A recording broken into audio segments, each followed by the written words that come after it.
For the thousands in attendance and the millions watching around the world, we are live and amplified.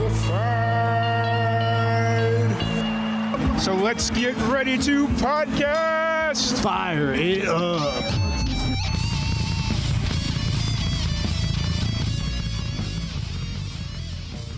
Welcome, everybody, to another live and amplified livecast. I'm your host, Tom Quiet, and we are back at it again with another amazing podcast.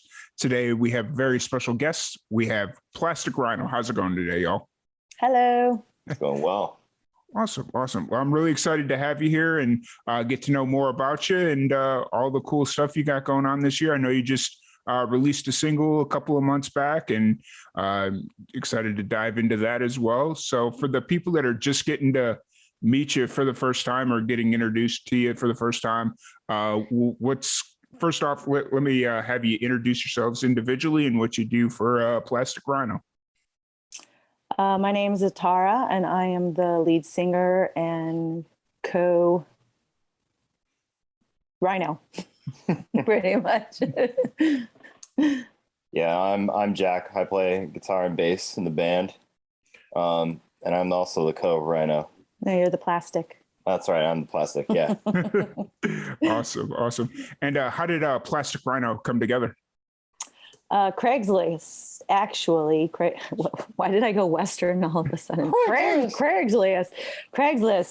We met on Craigslist. I auditioned for a different band that Jack was in, and for a singer, back when that's what you did. To find band back when members. Craigslist was actually a website people used and not crazy people. Yeah, exactly. So that's how band members found each other back in the day. So I auditioned for his band, and I got in that band, and then him and I decided to start our own band, and that's how Plastic Rhino was formed. Awesome. And what was the original idea for Plastic Rhino? Well, we originally started off as just doing being an acoustic duo, just doing covers for funsies around town, going to bars, open mics, just to have fun and whatnot. And then we started writing our own tunes, and we started writing and recording them as a full band in the studio. We'd get, either help from friends or hired help to fill in on drums, drum duties, work with producers to help flesh out some of these song ideas that weren't finished. And then once we recorded everything, we would get a live band together, go out and play those songs, and that's pretty much our deal. Awesome. And are you both born, raised LA, or are you from other parts of the country or world? I'm born and raised LA. Okay. I'm born LA, and I was raised all over, but mostly Southern California. Gotcha. So it's not, you've been in pretty much LA both of your entire lives. So for the most part, yeah. Yeah, a good chunk of it. Awesome. And so Plastic Rhino, how long have you been playing together as Plastic Rhino? I know you mentioned like 11 years ago is when you first met, but yeah, we really started like playing like 2013, 2014. 2015, we released our big album, played a bunch, and then kind of hit a plateau and stopped performing for a while as Plastic Rhino. I went out and did like my own stuff and became a backup singer and a demo singer and studio recording artist, and wrote like my own stuff. And Jack pretty much decided to pick up bass, I should say, because there were a ton of guitar players in LA, but not that many bass players. Yeah. So he started gigging around town as a bass player, and he joined a bunch of other bands, and then Plastic Rhino kind of fell to the wayside. But then, this pandemic thing happened in 2020, and we were both bored in the house and angry and frustrated, as everyone was, and just all these song ideas just started pouring out of me again. And I was like, these are definitely Plastic Rhino songs. I think we need to bring Plastic Rhino back to life. So here we are 2 years later. Awesome. The pandemic brought a lot of projects back, but it also destroyed a lot of projects, which is absolutely really interesting. So yeah, you started after about a 5-year hiatus. Yeah, classic. it turned out to be about 5 years. Yeah. Okay. And then you started playing again right around the beginning of the pandemic. Obviously the pandemic had a lot to do with that, but what was kind of the tipping point after the pandemic when you decided, hey, we need to start playing together again? Oh, I mean, we went back into the studio to record all these songs in December of 2020. So the writing process took a couple months of us like going back and forth idea wise. And then we hit up our old producer, Tom, and we're like, we've got a lot of song ideas. We need to get back in the studio. And, you know, at the time he was kind of like, oh, I'm not having anyone over. But we finagled him. We took things very cautiously and just went in for a good 2 months in the studio and recorded 9 songs. Awesome. And so far we have released 3 songs out in the world from the upcoming album. A 4th single will be released next week on 4/22. And then we have our music video for Bleeding Heart being released on Vivo on 4/29. So exciting stuff. We still haven't performed yet live out in the world at all, but we are definitely planning on doing that very soon, probably in the next 2 months. Awesome. So let's talk about Bleeding Heart, because that's the song that's out right now. What's the story behind Bleeding Heart?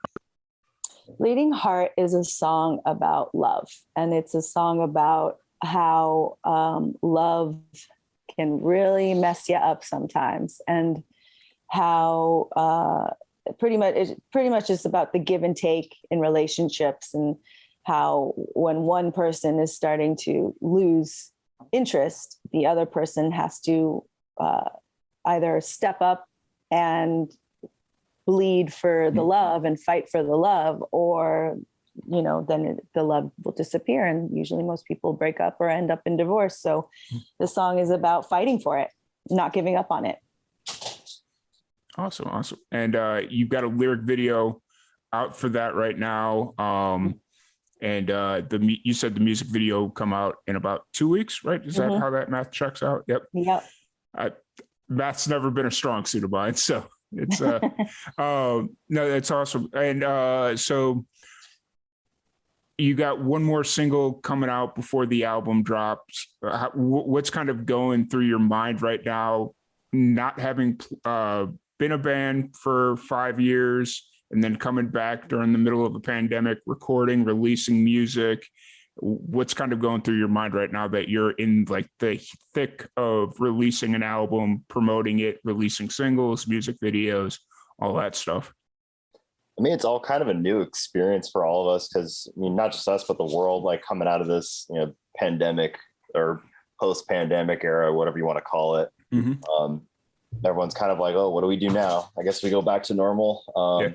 It's new waters for everyone. So we're just kind of going through the motions and see what it's like. And I mean, it was definitely a different world in that most bands usually focus on getting right out there and performing their new material. And you kind of had to re-navigate the music world and realize, like, make your online presence bigger, and actually put more of an effort into streaming and getting on all those platforms, and like actually doing well on those platforms to create like a fan base in a different way.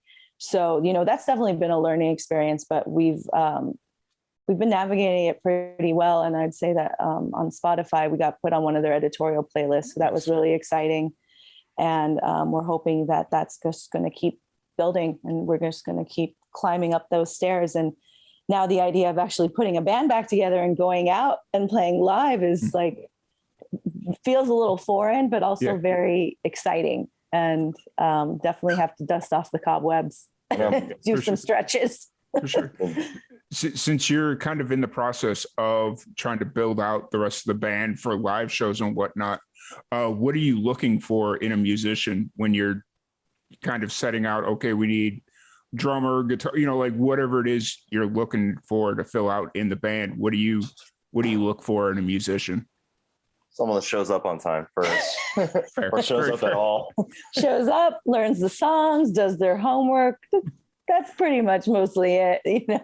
I mean, in this day and age, luckily we have a lot of great friends that are amazing musicians, because that's one great thing about living in a city like LA. You've got a lot of great talent around you, musician wise. So yeah, it's more just like who we vibe with, who grooves with us, and who likes our stuff, who wants to play it, and who gets excited about it. Yeah, for sure. And so you've got you mentioned that you've got a new single dropping Friday, right? Yeah, this coming Friday. Very, very excited about it. What's the name of this single, or have you announced the name of the single yet? Yeah, it's called Scream So Loud, and it's a girl power song. It's about women rising up and taking their place in the world. Awesome. And what was it about this song that you were kind of like, this needs to be the last single before we release the album? It definitely like finishes shaping our new Plastic Rhino sound for the album, and shows everyone that we definitely went harder on these songs this time around, and dropped a couple. Yeah, using a lot of drop B tuning on the guitars. Like kind of finish what she was saying. Basically, like the first single we put out has like a lot of heavy guitar riffage going on, and then the next single we put out was like kind of back up into standard, kind of very riff rocky. And the last single we put out was probably the happiest, grooviest one we put out. We tend to write a lot of doom and gloom stuff, but yeah, it kind of completes the whole spectrum of sound that we're trying to cover. Kind of gives you a broader idea of what our album's going to be, and like every kind of soundscape or rockscape that we've tried to touch on, and hit the bands that we're really influenced by. So this next song for me is like our most Alice in Chains song, which is probably one of our biggest influences. So that's why I'm probably most excited about the song. Yeah, all the singles that we've put out so far, it's kind of like one of those fancy beer flights you get at the fancy beer place. Get a taste of each one. Yeah. And are you going to do a music video for this one as well? Yeah, that is the plan. Awesome.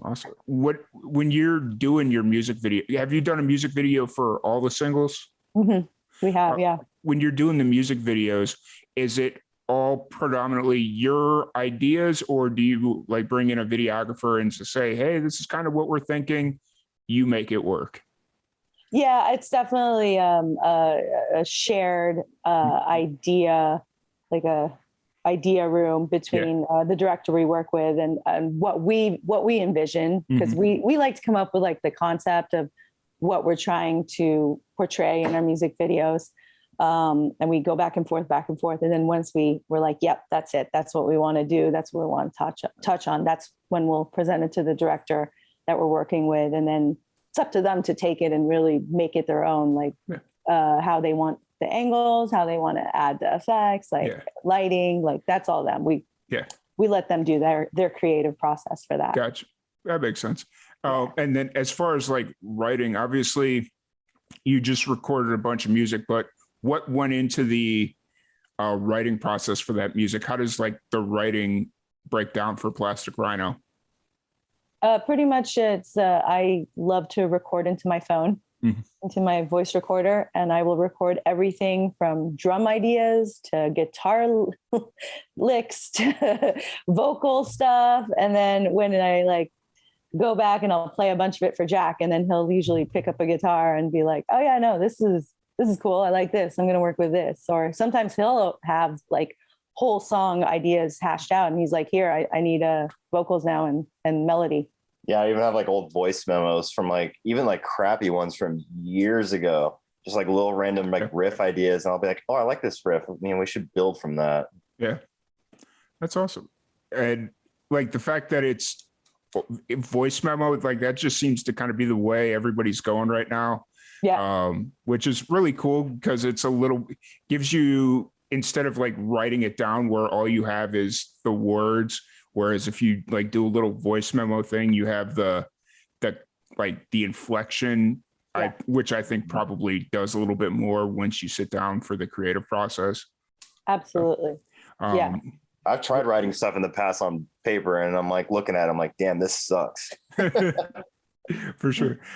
And so when you're writing, are you just kind of sporadic with your writing, or do you find yourself having to be more, I don't want to say militant, but disciplined with your writing?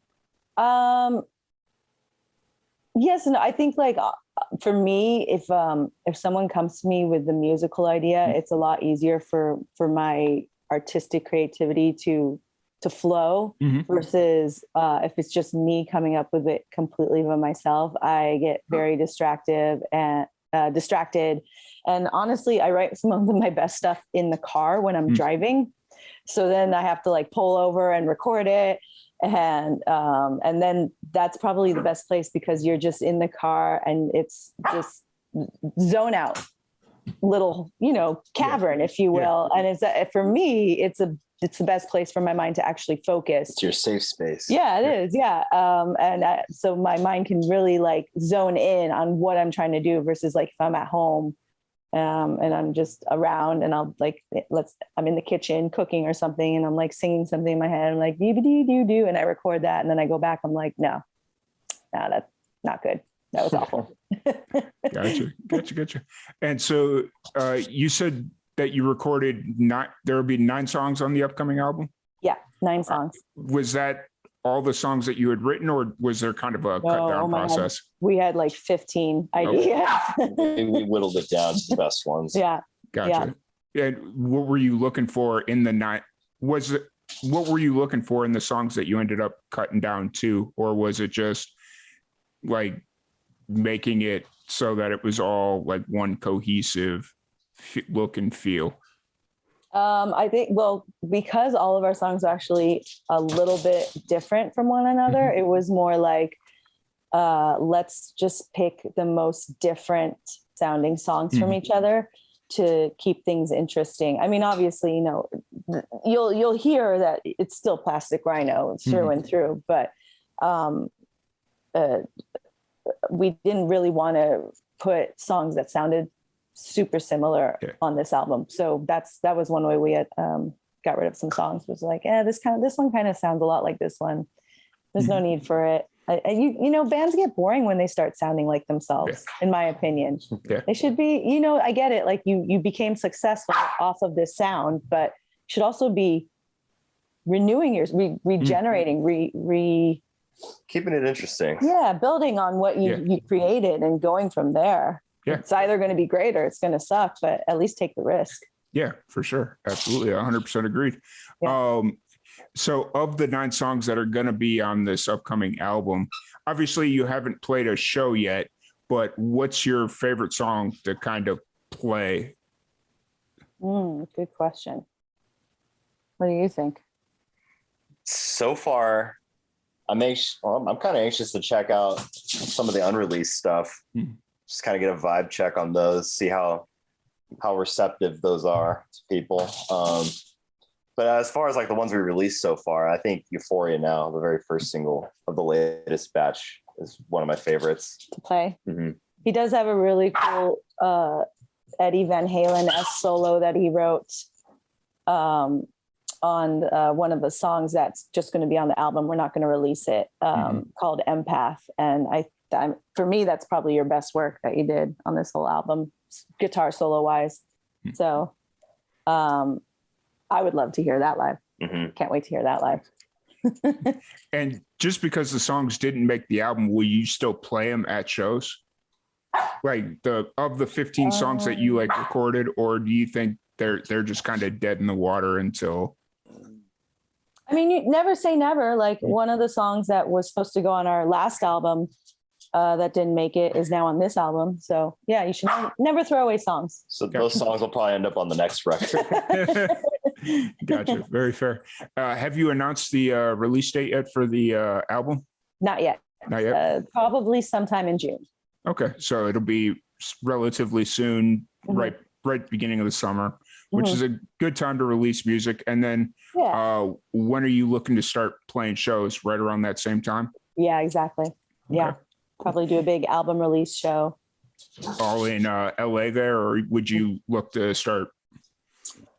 We Go. hope to tour. We would love to tour this summer. We'll see how We'll it goes. keep building condominiums out of all our favorite venues. You know, we might have to look outside of LA. Yeah, we're going to try to play Viper Room one last time before it gets shut down.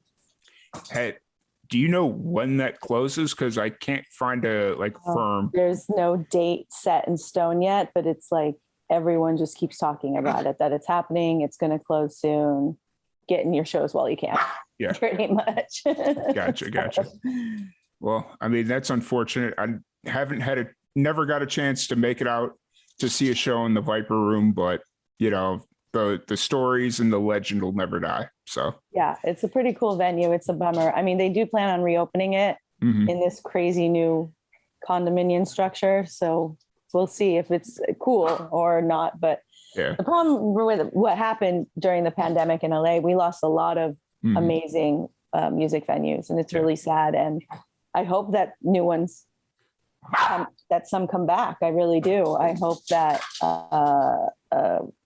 either new ones open or old ones open. Mhm. You know, a lot of them got turned into restaurants and pubs. So I hope some of them will go back to being a live venue again. Yeah, we came this close to losing the Troubadour. Oh, wow. Yeah, that was scary, but we didn't.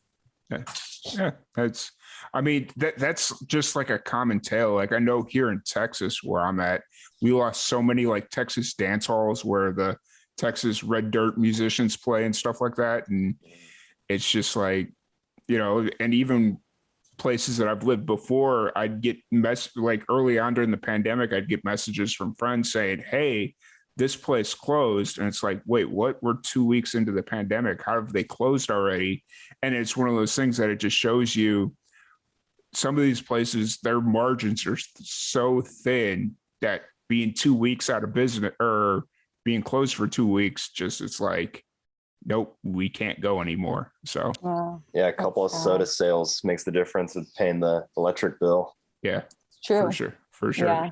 So yeah, it's just one of those common tales, which is unfortunate, but you know, hopefully as things start to open back up, they start to see, oh, hey, we can do this. Let's recover, figure out a way to make it work. So yeah, awesome. Absolutely. And once you do start getting out there and playing shows, how often would you really like to be playing? A couple times a week, couple times a month? What's the probably, I would say twice a month would be good. Good starting point. We'll see, you know, see how we do, see how it picks up.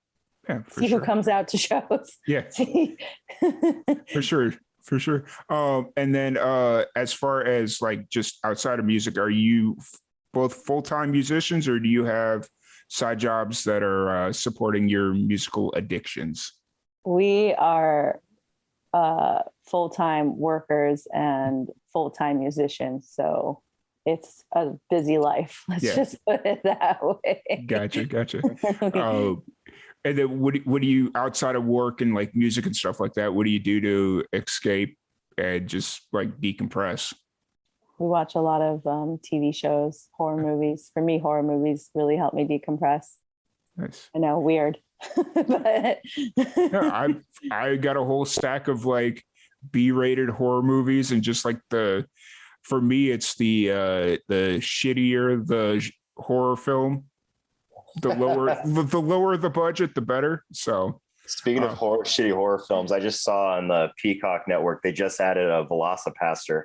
I saw that. I was literally just scrolling through Peacock and I was like, ooh, that looks like it'll be interesting. So the best to say the least. Yeah. But I don't know, it's going to be hard for it to beat WrestleManiac, which is like the best / worst horror film I've ever seen. So I'll add it to the list. Yeah, it's awesome. What's a good horror film that you've seen recently? Recently, I don't like in recent times, probably like the Conjuring series has done pretty well. No, what's one we just watched? We just watched one. Did you It just was watch good. the new Scream that came out? No. I haven't checked that out yet. Oh, No. we watched the new oh my God, Texas Chainsaw Massacre. Oh, That one was yeah. really good. Was it? Because Yeah, I it saw actually was. the new one prior to this one, and I was just like, okay, cool, and so I just kind of wrote this new one off, and so maybe I need to go check it out. No, they did a really good job actually, and it was pretty friggin' brutal. Well, I'm a diehard Michael Myers guy, so Yeah. I've been digging the new Halloween movies. Yeah, I'm interested to see because I think the one coming out this year is like the final. It's supposed to be the final, yeah. So that one will be interesting. Like I like I guess Halloween, the second Halloween that came out 2 years ago, 3 years ago, whatever it was. Yeah, And yeah. then Halloween Kills, I was on the fence about that one. I appreciated like catching up with some of the backstory of the first film, Sure, which was interesting. But I think the third one will be the tell a sign if it was a good endeavor or not. So absolutely. I thank you for reminding me. I need to watch the newest Scream, but I heard mixed things about it. But I'm a big James Wan fan and A24. So anything that comes out on those. Malignant, is that the one you were trying to think of? No, but that was good. I liked it. I like that one. Apparently the new X movie is supposed to be really good. I want to see that one. Gotcha. I've not seen either one of those, so I will have to add that to the old list there. So no, that's cool that even though you're working full time and doing music full time, you still have time to just kind of decompress and watch scary movies and stuff of that nature. So that's really cool. As far as the rest of 2022, once the album drops, what's kind of the plan moving forward from there? Take over the world. Hopefully figure out a tour. We would really love to get to Europe. We have a decent fan base in Germany. So I'm really hoping that something can happen with a tour in Europe this summer, later summer, hopefully. Awesome. And the fact that it's opening back up, it's like, yes, Yeah. I got 2 messages today from people over in Australia that were like, hey, do you want to come out to Australia in July? And I'm like, no, that doesn't sound overly entertaining because that's like the dead of winter for you. Yeah. So right. yeah. But so it's just one of those things where it's like, but just getting out and traveling internationally, because I haven't done a lot of that in my life. It's important. Yeah. So you gotta do it. Yeah. Yeah. Absolutely. So no, that's awesome. But before we kind of wrap this up, because I don't want to keep you too much longer, we do this with everyone that comes on the podcast. We have a random question generator. All right. Going to just fire off some questions of randomness. So if you're ready, I've got some questions to ask you. All right. Let's do it. If you could be famous for anything but music, what would it be? So basically anything outside of music. Probably for me, fashion designer. I'd be an expert hacker. Dig it. Okay. Would you rather be a bored librarian or a busy barista? I was a busy barista for 6 years, so let's try the bored librarian, please. I think I'm going to take the busy barista. I like to be moving constantly. If a complete stranger randomly texted you and asked for advice, what would your reply be? Don't take life so seriously. Yeah, I'd probably say something along those lines. Piggybacker. What's something that your parents did back in the day that you didn't realize was weird until you grew up? These questions are so deep. They're not supposed to be this deep. That's a good one. I honestly don't know. I'll say a dad getting angry for flicking the the indoor light in the car. He made it sound like I was going to go to jail if I left the light on inside the car while he was driving. Because it runs the battery. Yeah, but it's a tiny light bulb. Yeah, I guess leaving lights on. It's a good one. We'll go with that. Awesome. If you were in a zombie apocalypse, what would your weapon of choice be? Now, this one we've talked about a couple times. I'm going with aluminum bat wrapped in barbed wire, like Lucille on Walking Dead, because arrows, you got to. Why aluminum bat though? He had a wood bat. I think, well, because wood could split and aluminum's lighter. Also, aluminum has that satisfying ping when you hit him in the head. Like I thought about like arrows or knives, but you always have to go get those. Yeah. Also, have you ever loaded a crossbow? That thing has like almost 100 pounds of pressure. It is a pain in the ass to load each arrow. Yeah. You need to have like a crank thing, and it's just like, I'm good. What about you? What's your weapon? Yeah, it would probably be like a bat of some sort, reusable, has a little bit of distance. Maybe a samurai sword like Michonne, The Walking Dead. Yeah, but that you have to constantly keep sharp. Yeah, so you have to have that better than fetching arrows. You have to have the pumice stone to like sharpen it all the time. Sure. Yeah, I think a machete would be cool. Like, that would just be very useful outside of surviving the zombie apocalypse. Absolutely. You know, hack someone's head and then cut your watermelons later. You know, machetes though, like the handle's a little short. You'd have to maybe like get one with a longer handle. So you have to get too close. You know. Yeah. You don't want the blowback of the blood or the goop going into your mouth or nose, because that's how you get zombified. Yep, absolutely. So, and then final question: what current trend do you hate? TikTok dances. Fair, very fair. Honestly, for me, it's beauty tips, beauty. Like 15-year-olds telling me how to do my makeup. Like, you don't have enough experience. I'm sorry, but you look great. But because my gripe with the TikTok dances is like, I'll post a video of me playing guitar. It's something I've worked years to like practice and really like love to do and whatnot, and it just gets zero appreciation, which whatever.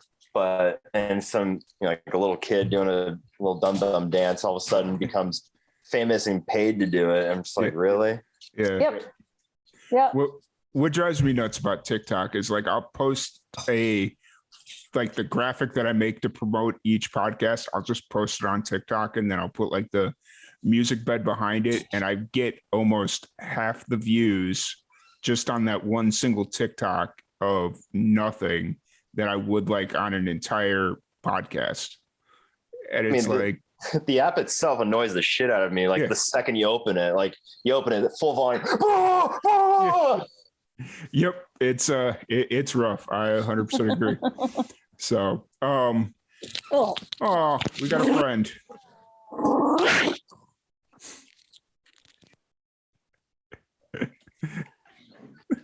Awesome. It's totally. He totally just botched our audio setup. Oh man.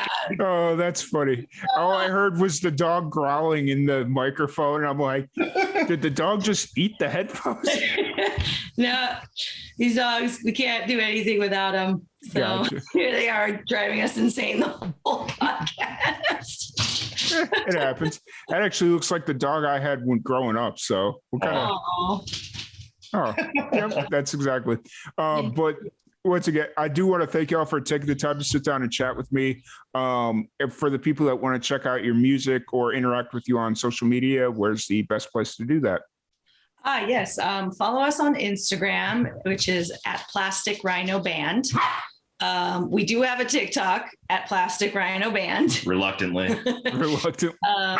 Facebook is Plastic Rhino. I think you just look up just Plastic Rhino. Yeah, Facebook. Spotify. We're on everything. So we're on YouTube, Plastic Rhino Band. Spotify, iTunes, Google, Deezer. I don't know where else music is these days. Amazon. All the platforms, essentially. Yep. Awesome. Well, once again, thank you all so much for hanging out with me. It's been an absolute blast chatting with you. Anytime you want to come back on, feel free to reach out. We'd love to have you back on. Awesome. And thank you everybody for tuning in, and we will catch you all later. Awesome. Thanks, man. Bye. Cool.